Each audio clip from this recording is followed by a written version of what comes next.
사도신경으로 우리의 신앙을 주님께 고백하겠습니다. 나는 전능하신 아버지 하나님, 천지의 창조주를 믿습니다. 나는 그의 유일하신 아들, 우리 주 예수 그리스도를 믿습니다. 그는 성령으로 잉태되어 동정녀 마리아에게 나시고 본디오 빌라도에게 고난을 받아 십자가에 못 박혀 죽으시고 장사된 지 사흘 만에 죽은 자 가운데서 다시 살아나셨으며 하늘에 오르시어 전능하신 아버지 하나님 우편에 앉아 계시다가 거기로부터 살아있는 자와 죽은 자를 심판하러 오십니다. 나는 성령을 믿으며 거룩한 공교회와 성도의 교제와 죄를 용서받는 것과 몸의 부활과 영생을 믿습니다. 아멘. 이 시간 우리에게 주시는 하나님의 말씀은 구약성경 말라기서 3장 7절의 말씀입니다. 말라기서 3장 7절의 말씀, 구약성경 제일 마지막 부분에 있습니다. 우리가 읽을 버전은 우리말 성경 버전인데요.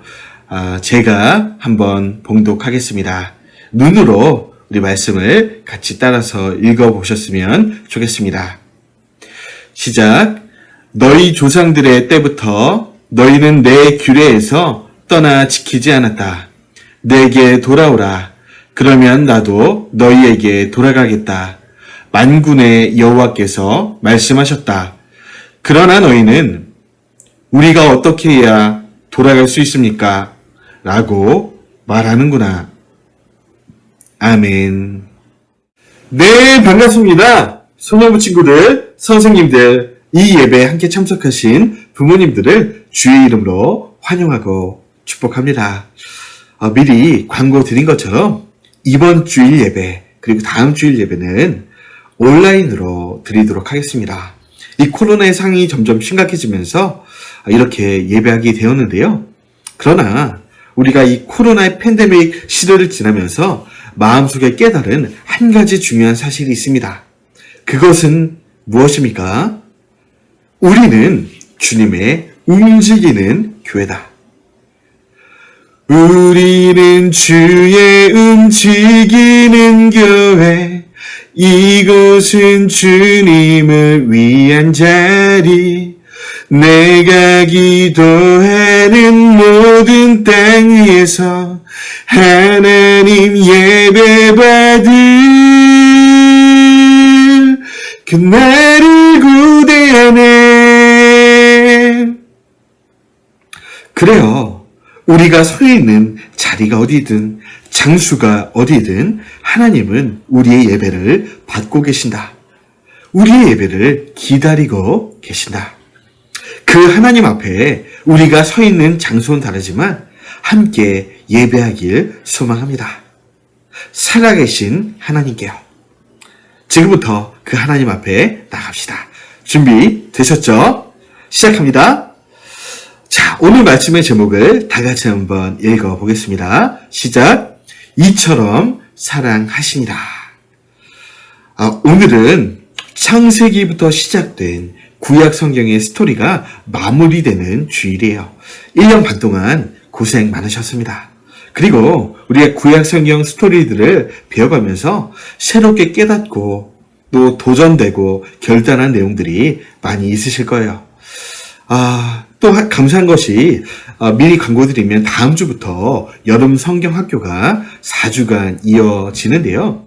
예수님은 나의 소망이에요 라는 제목으로 주제로 그렇게 나아갑니다. 그런데 이렇게 기가 막히게 타이밍이 오늘 구약 성경의 마지막 책을 배우게 되는 겁니다.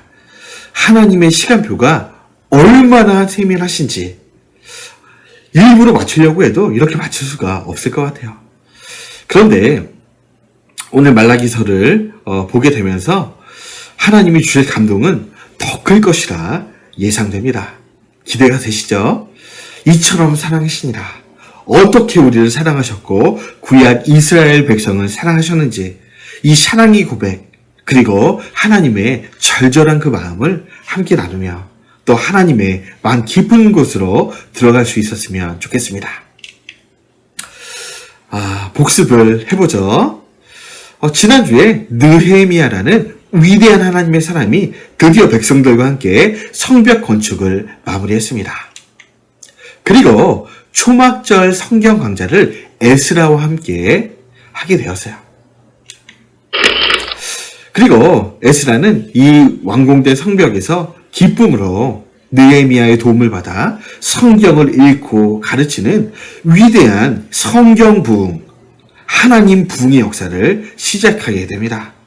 그래서 이 성경 강좌를 통해서 수많은 이스라엘 백성들이 자기의 죄를 회개하고 하나님 앞에 엎드리는 귀한 회개와 부흥의 역사가 일어났습니다. 지난주에 배운 얘기죠. 백성들이 얼마나 기뻐하고 찬송했는지. 여러분, 예배함이 기쁘십니까? 진짜 하나님을 만난 사람, 말씀을 통해 예배를 통해 하나님을 만난 사람은 기뻐하게 됩니다. 저도 예수님을 처음 만나고 제 마음 중에 없었던 것이 하나 생겼어요. 그것은 뭐냐면 세상이 줄 수 없는 기쁨이었어요. 변한 건 아무것도 없는데 예수님을 만나고 나니까 기쁜 거예요. 그냥 기뻐요. 여러분도 예수님을 만나고 기뻐할 수 있는 진짜 신앙인이 되시기를 주의 이름으로 축원드립니다. 백성들이 말씀을 통해 이렇게 하나님을 만나니까 얼마나 기뻐하고 찬송했던지 막 이렇게 주체를 못하니까 그래 여호와를 기뻐하는 것이 우리 힘이지 하면서 에스라와 느헤미야도 함께 기뻐했습니다. 그런데 문제가 생겼어요. 어떤 문제인가? 에스라도 느헤미야도 사람이기 때문에 언젠가 죽지 않습니까?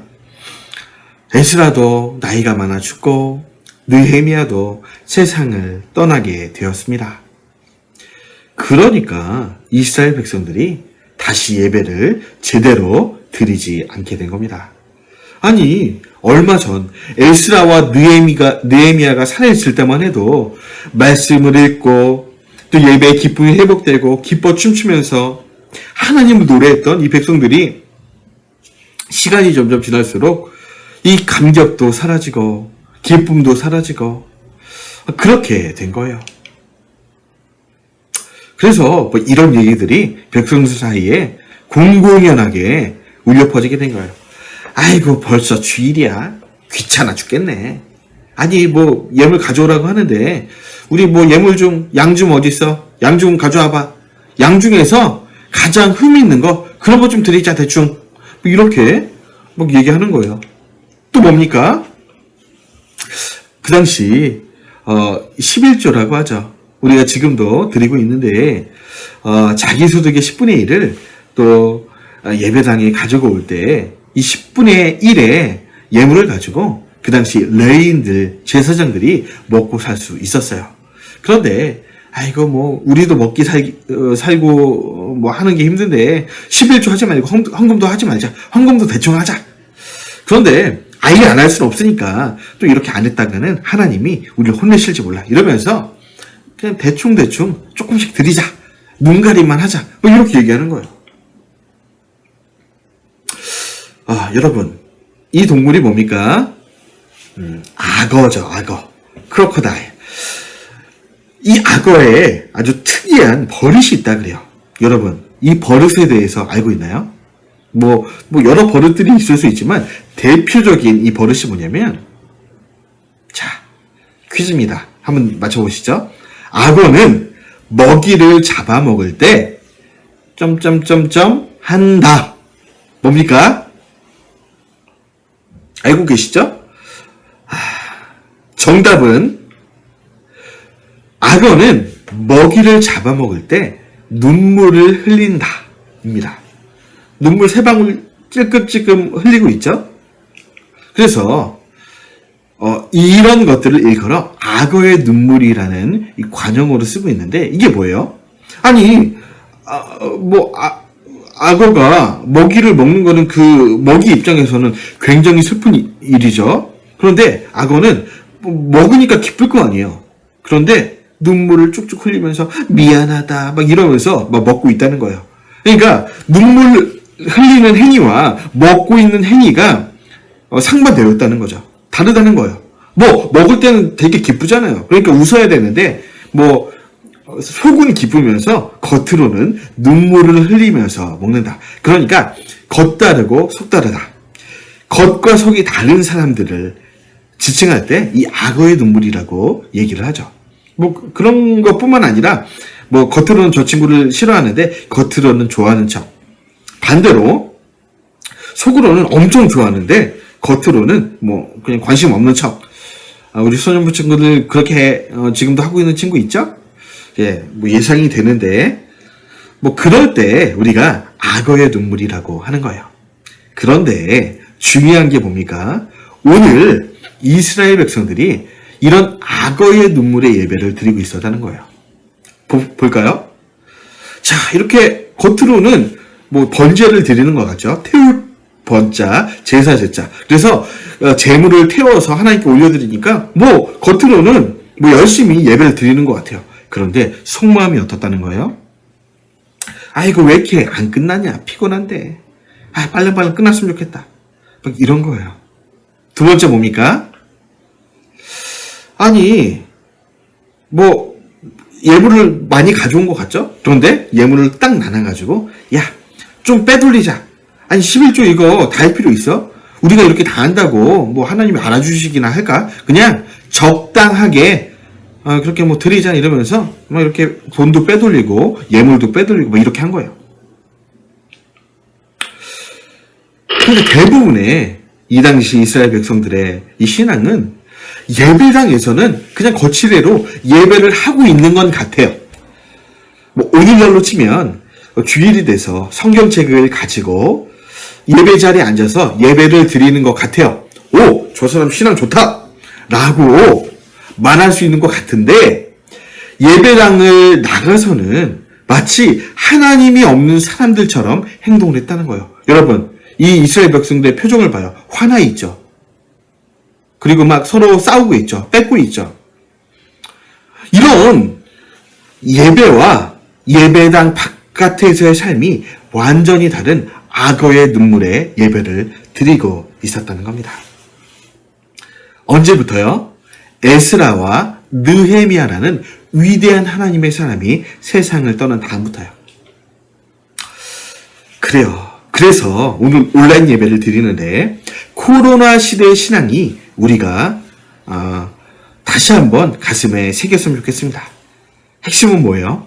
아무도 보지 않아도 내 곁에 예수 믿는 사람이 한 명도 없을지라도 만약 그런 때가 와도 하나님을 예배할 수 있는 신앙, 하나님과 1대1로 연결된 신앙, 나와 하나님이 내 몸이 예배당 바깥에 있어도 하나님과 연결된 신앙, 그 신앙을 하나님은 원하시고 계신 거예요. 여러분을 영원히 우리가 지켜줄 수 없죠. 우리 부모님도 선생님도 목사님들도 영원히 여러분을 지켜줄 수 없어요. 언젠가는 여러분도 크게 될 거고 대학생이 될 거고 또 학부모가 될 거고 어른이 될 거예요. 그때에 여러분의 신앙을 붙들어줄 수 있는 사람은 하나님이시죠. 그래서 우리가 어디에 있든지 하나님과 1대1로 연결된 신앙, 그 신앙을 하나님은 원하고 계신 거죠. 그리고 그 신앙으로 우리가 훈련되는 시간이 이 코로나의 시대의 신앙입니다. 여러분, 이 신앙으로 승리하는 소년부 친구들 다 되시기를 주의 이름으로 축원드려요. 그렇게 될 수 있습니다. 우리 소년부 친구들은요, 바로 이때 억지로 예배드리고 있던 이때 하나님이 마음이 너무나 아파서 구약 성경의 마지막 선지자 말라기 선지자를 보내십니다. 그리고 말씀하세요. 이처럼 진심이 담기지 않은 예배를 드리는 이스라엘 백성들 책망하고 계십니다. 어떻게 책망하시죠?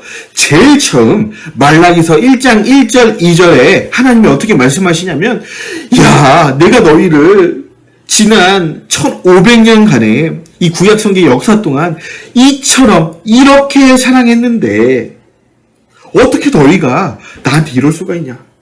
아니, 너희를 사랑하고 너희를 아껴주고 지금 이 순간까지 지켜줬는데 이 끝이 나를 이렇게 서운하게 하고 섭섭하게 하고 느헤미야 에스라를 떠났다고 이렇게 나를 무시할 수 있느냐?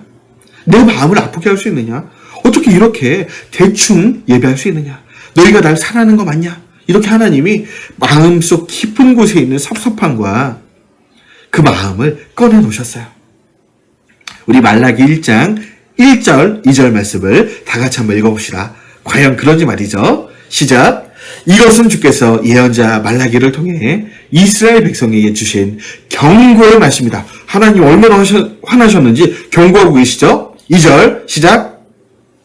주께서 이스라엘 백성에게 이르시기를 내가 너희를 사랑하였다.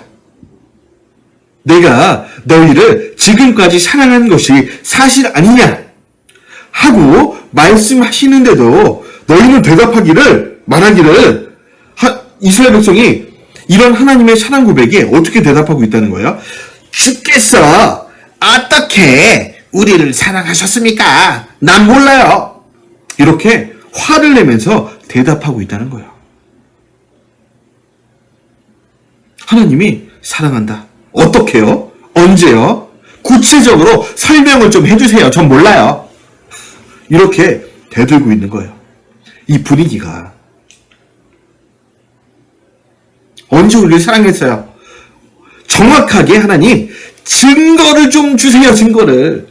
아니 우리가 좀 믿으려면 증거를 주셔야 되는데 우리는 모르겠어요. 증거가 없는 것 같아요. 하나님 우리를 사랑하셨다는 결정적인 증거가 없어요. 뭐라고요? 결정적인 증거를 우리는 못 찾았어요.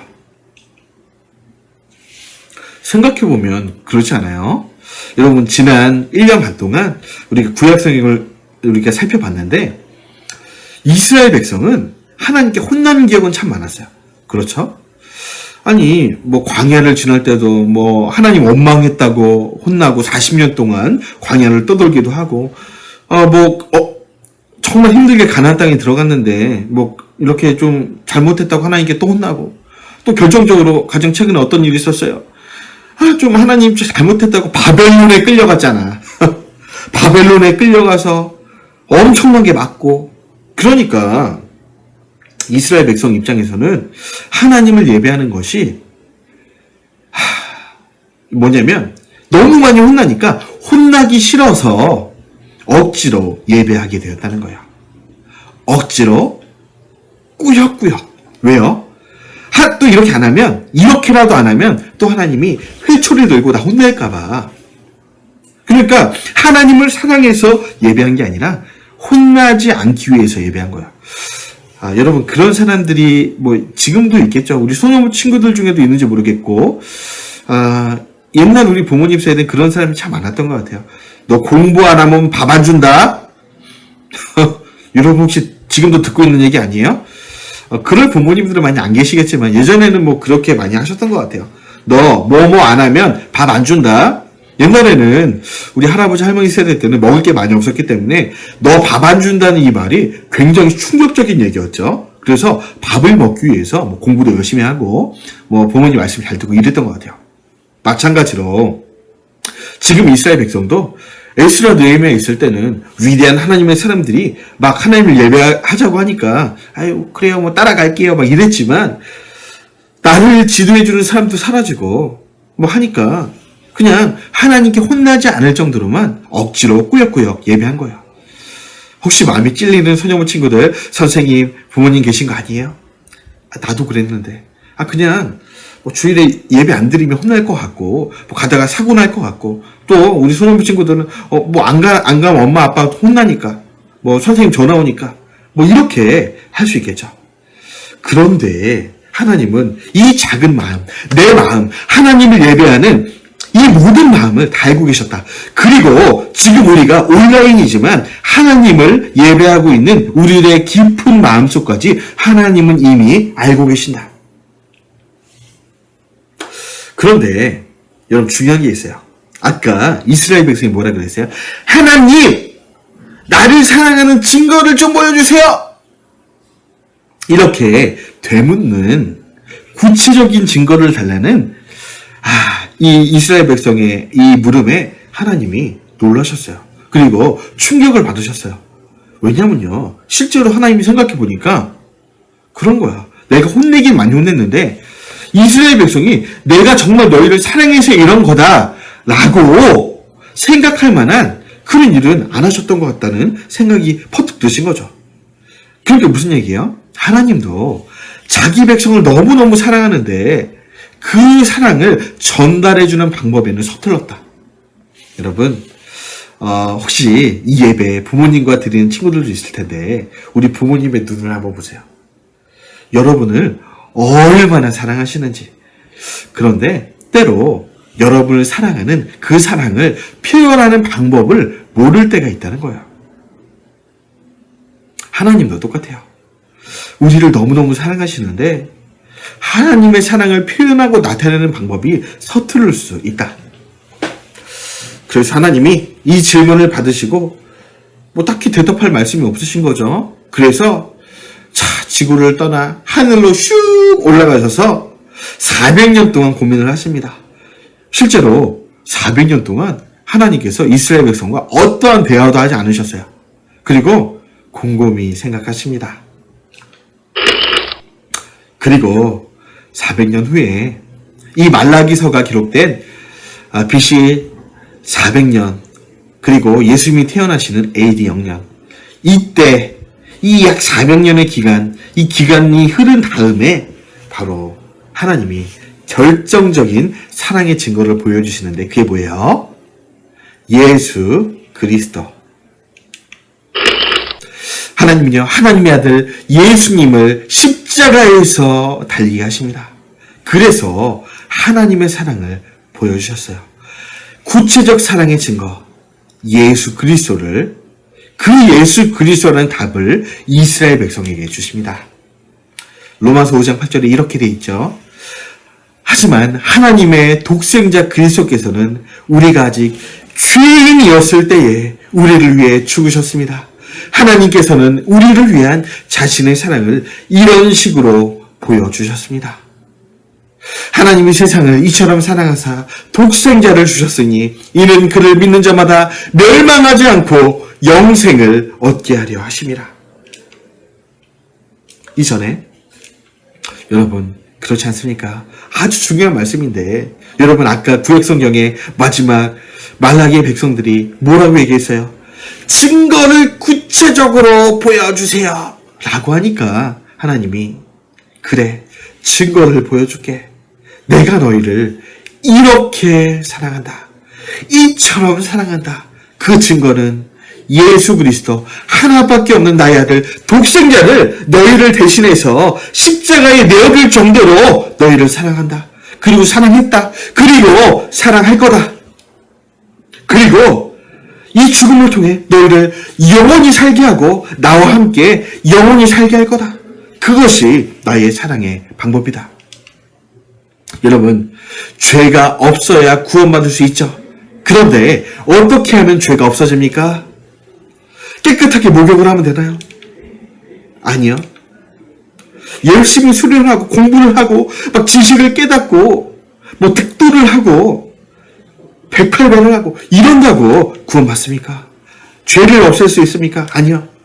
성경은요, 우리 죄를 없앨 수 있는 유일한 방법. 그것은요, 죄가 하나도 없는 그 사람이 죄가 있는 나 대신 피 흘려 죽어야 하는 그 방법이에요. 자, 그래서 히브리서 9장 22절에 보니까 이런 말씀이 있죠.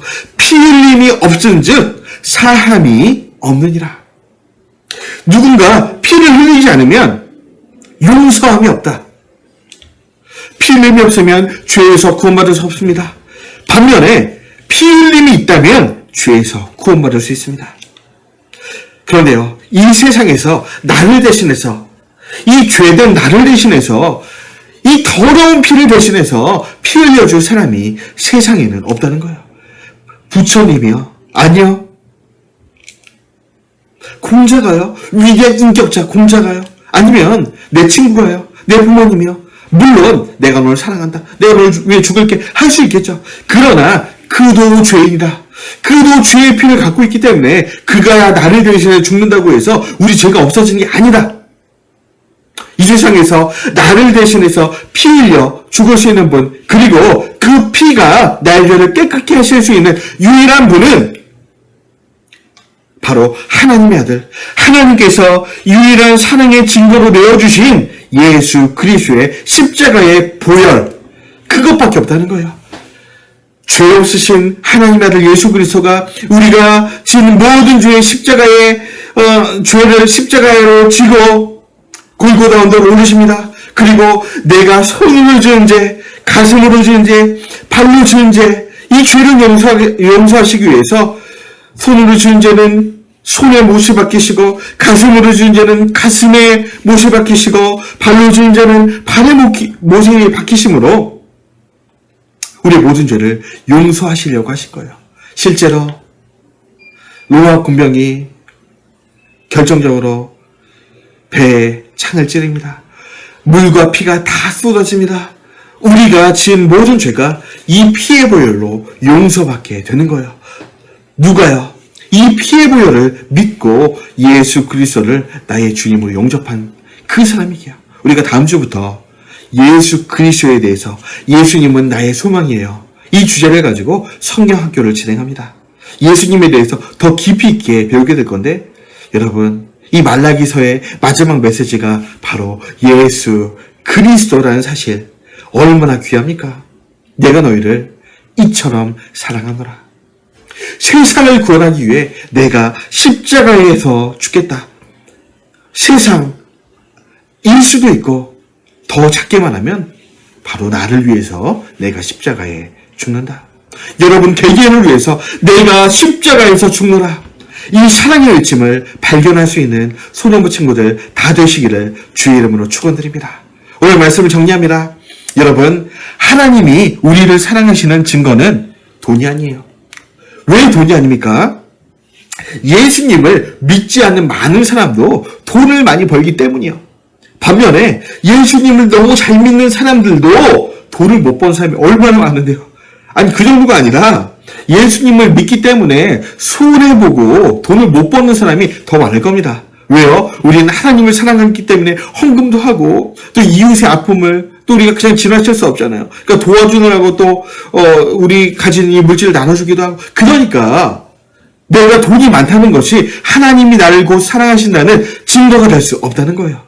오히려 예수 안 믿는 수많은 사람들이 재벌가가 되는 거예요. 여러분, 제가 물어보니까 삼성가 보니까 예수님 안 믿더라고요. 그런데 우리나라 최고의 기업, 세계 최고의 기업이 되었잖아요. 재벌이 되었잖아요. 그러니까 우리를 사랑하시는 증거가 돈이 될 수 없다. 두 번째, 명예가 될 수 있나요? 아니, 보니까 예수 안 믿는 사람들이 더 진급도 잘 되고, 이렇게 승진도 잘 되고, 공부도 잘하고, 더 명예롭게 되던데요. 되돌아보니까 예수 안 믿는 사람들이 대통령도 잘 되고, 장관도 잘 되고 하던데요. 그러니까 여러분 보세요. 명예도 하나님이 나를 사랑하시는 유일한 증거가 될 수 없어요. 건강도 마찬가지예요. 여러분 부모님 중에, 친구 중에, 형제 자매 중에 예수를 잘 믿지만 아픈 사람들이 얼마나 많습니까? 저는요, 교회 사역을 하면서 목사로서 예수 믿고 아픈 사람들 너무너무나 많이 보고, 지금도 보고 있어요. 그리고 또 기도하고 있고. 그러니까 건강도 하나님이 나를 사랑하시는 증거는 될 수 없어요. 정리합니다. 오늘 말라기 메시지의 핵심, 하나님이 나를 사랑하시는 유일한 증거는 바로 우리를 위해 흘리신 예수 그리스도의 십자가 보혈, 이것이 우리를 향하신 하나님 사랑의 유일한 증거다. 이것이 구약 성경의 메시지고, 이제 앞으로 보게 될 신약 성경의 메시지예요. 그 사랑이 우리를 변화시키고, 그 사랑을 우리가 증거하고, 그 사랑 때문에 우리가 살고, 그 사랑 때문에 우리가 하나님을 예배하는 거죠. 여러분, 영원토록 이 사랑을 함께 노래합시다. 그 사랑에 감격하시다. 그렇게 나아가는 모든 소년부 친구들 다 되시기를 주의 이름으로 간절히 축원드립니다. 기도합시다. 살아계신 하나님, 우리는 때로 오해했습니다. 하나님, 내 삶이 이렇게 힘든데요. 일이 잘 안 되는데요. 내 건강이 너무 안 좋은데요. 하나님, 예수 안 믿는 내 친구가 더 잘 되는 것 같은데요. 이렇게 말하면서 하나님의 마음을 얼마나 아프게 했는지요. 그런데 오늘 말라기서를 통해서 하나님이 우리를 사랑하시는 유일한 증거 예수 그리스도를 알려주시니 감사합니다. 이제부터는 하나님을 원망하는 모든 입술의 말을 버리고 하나님의 이 사랑하신 이 증거 예수님 때문에 살고 예수님 때문에 죽고 이 예수님을 전하는 예수 그리스도의 종, 노예, 예수 그리스도의 사람이 되게 하여 주옵소서. 그렇게 우리 소년부 친구들 하나님 나라와 대한민국 위에 쓰임받는 위대한 하나님의 사람들로 세워 주옵소서. 그렇게 인도하시고 역사하실 주님을 기대하오며 이제는 우리 구주 예수 그리스도의 은혜와 하나님의 사랑하심과 성령님의 인도 보교통 역사하심이 이 자리에 함께 모여 하나님을 사랑하고 그 유일한 사랑의 증거 예수 그리스도를 위해 살겠다고 다짐하여 머리 숙인 소년부 친구들과 선생님과 부모님 머리 위에 또 이 시간 함께 예배하는 대한민국 교회 위에 또 피 흘려 이 사랑을 증거하는 선교사님 위에 이 나라와 이 민족 위에 지금부터 영원까지 함께 있을지어다. 아멘.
For God so loved the world that he gave his one and only Son, that whoever believes in him shall not perish but have eternal life. 하나님이 세상을 이처럼 이처럼 사랑하사 자를 주